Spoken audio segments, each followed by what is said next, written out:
Salve, salve família!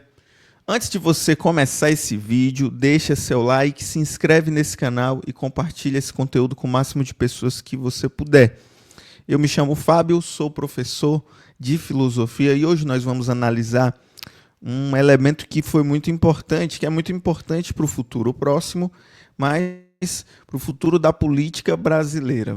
E aí nós vamos fazer uma reflexão sobre isso, que é a queda da popularidade do Lula. Primeira coisa importante a se saber é uma queda vertiginosa.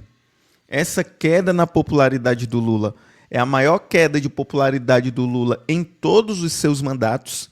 Nem a crise do mensalão teve como consequência uma queda tão vertiginosa de popularidade em todas as regiões do país, em todas as faixas de renda e que demonstra uma queda que cai mais de 20 pontos, vai para 24% a aprovação, então é a pior aprovação do Lula em seus 3 mandatos. Acho que é importante, inclusive, citar, e acho que deve ser consenso entre nós, vocês que estão assistindo, que a vitória sobre o Bolsonaro em 2022, ela só foi possível porque tinha o Lula. Então, numa conjuntura em que o Lula esteja extremamente desgastado, torna-se mais difícil ainda a gente ter uma vitória contra a extrema-direita. Mas vamos lá analisar alguns elementos.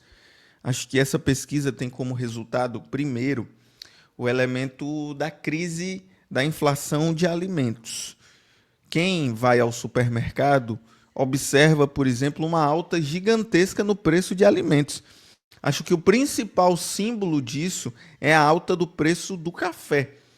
Os cafés dos mais baratos, por exemplo, chegaram a um preço exorbitante. Agora no supermercado tem um tal de composto de café, que é uma misturada toda. A gente já sabe que o café brasileiro já não é essas coisas, O que vem para o supermercado, aqueles que a gente tem mais acesso, e ainda mais um composto cheio de mistura.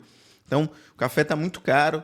Aqui em Fortaleza, por exemplo, está na casa dos 13, 14, 15 reais, tendo até limite, Os supermercados estão fazendo promoção.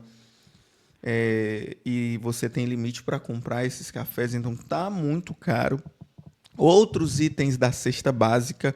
E aí, mesmo que se fale, por exemplo, que a extrema-direita foi contra o processo de diminuição da taxação de itens da cesta básica, isso recai sobre o presidente da República.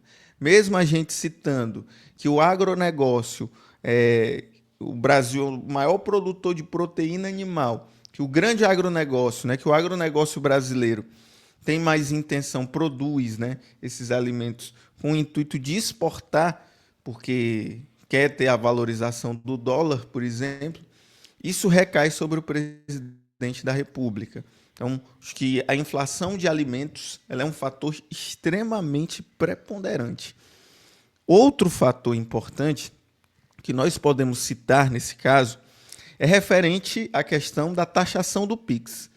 Mesmo que a gente diga que o Pix não vai ser taxado ou que o Pix não seria taxado a partir da medida do governo, da medida do Ministério da Economia, o discurso de que o Pix seria taxado pegou, E o governo ainda deu a cartada, embora a gente possa considerar que o recuo foi, de alguma forma, a tentativa de estancar uma sangria que poderia ter sido até maior, o governo também sinalizou que o discurso da extrema-direita era verdadeiro. Para a cabeça das pessoas, para a maioria da população, de fato, o governo ia taxar o Pix ia ser taxado, e aí, por conta da pressão popular, digamos assim, do descontentamento popular, o Pix não foi mais taxado e o governo teve que recuar.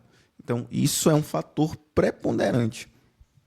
E acho que outro elemento importante, fundamental para nós analisarmos, é o haddadismo cultural, gente. Fernando Haddad e a política econômica do governo se caracterizam como o completo oposto daquilo que nós elegemos o governo Lula. A gente quer que o governo dê certo. Mas a política econômica adotada pelo Haddad é uma política econômica que vai na raiz das questões, cortar gastos, aumentar o desemprego, diminuir o investimento público. E quem votou no Lula votou pelo contrário, votou para que o emprego aumentasse. Né? E aí você tem, o emprego aumentou, mas, por exemplo, uma das perspectivas do Ministério da Economia é decrescer para, consequentemente, diminuir a inflação. Então, nós estamos nessa situação. A política econômica do governo Lula é uma política econômica que, em grande medida, só atende os interesses da Faria Lima. E eu quero falar uma coisa para vocês. Eles elegeram, ou uma parte da Faria Lima ajudou na eleição do Lula, porque não via no Bolsonaro a capacidade de tocar um projeto liberal no país. E não viam em uma figura da chamada centro-direita brasileira também a possibilidade eleitoral de derrotar o Bolsonaro. Então, o Lula é meramente transitório nesse quesito. Então, você tem uma situação extremamente complexa e complicada. Você tem um Congresso que encurrala o governo, que pressiona o governo pelo orçamento público e que tem muito poder político. De outro lado, você tem a Faria Lima, que pressiona e que, mesmo o governo fazendo sinalizações importantes para aderir seu programa, ela quer mais. E agora, o elemento de descontentamento popular. É preciso que o governo Lula dê uma virada nesse ponto de vista.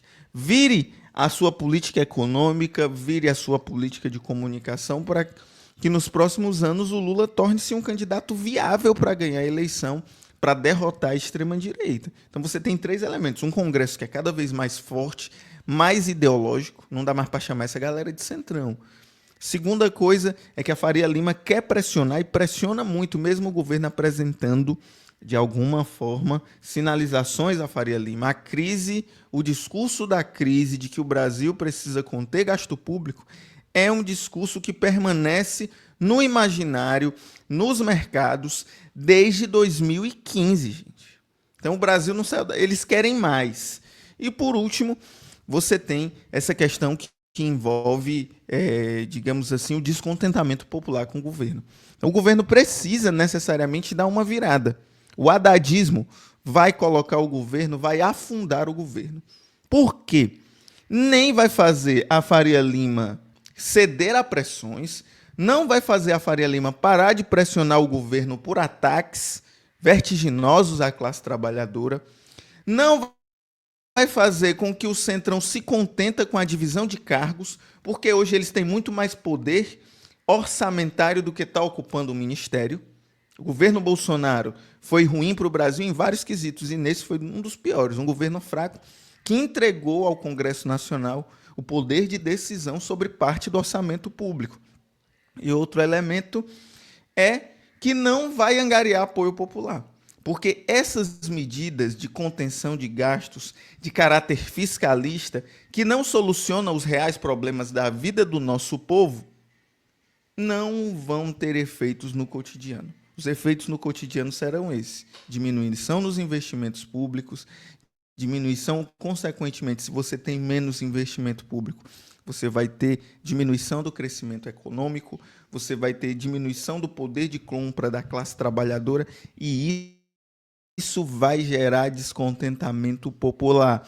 Isso vai gerar insatisfação. E acho que tem um elemento que a gente tem que falar, que é o elemento da politização.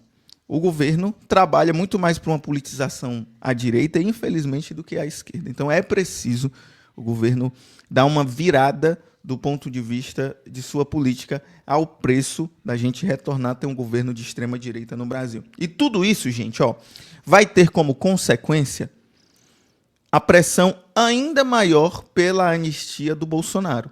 Se você tem insatisfação popular, descontentamento com o governo, queda na popularidade, inviabilidade do Lula e a Faria Lima, as elites, a burguesia nacional entendendo que o Lula não é o sujeito ou o indivíduo capaz de tocar um projeto de caráter liberal, nós vamos ter uma pressão pelo retorno do Bolsonaro e por sua anistia.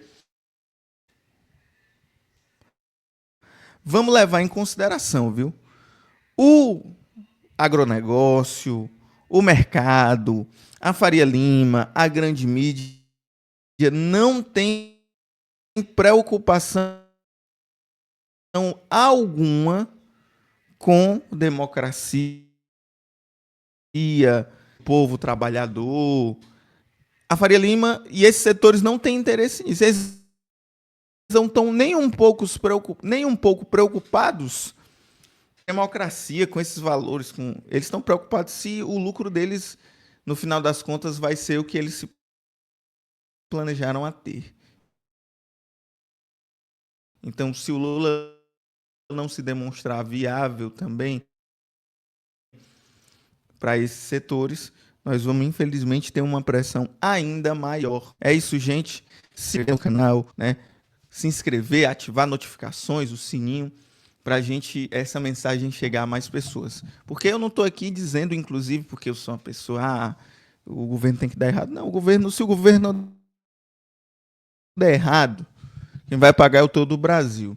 Se o Lula não conseguir ter uma política econômica que esteja alinhada com os interesses populares, quem vai se lascar no final de contas somos todos nós. Então é importante a gente ter essa leitura disso, mas é importante que a gente também observe que não se dá somente pelo problema da comunicação. Existem outros tantos problemas que levam o governo a essa queda da popularidade. Saudações, até a próxima.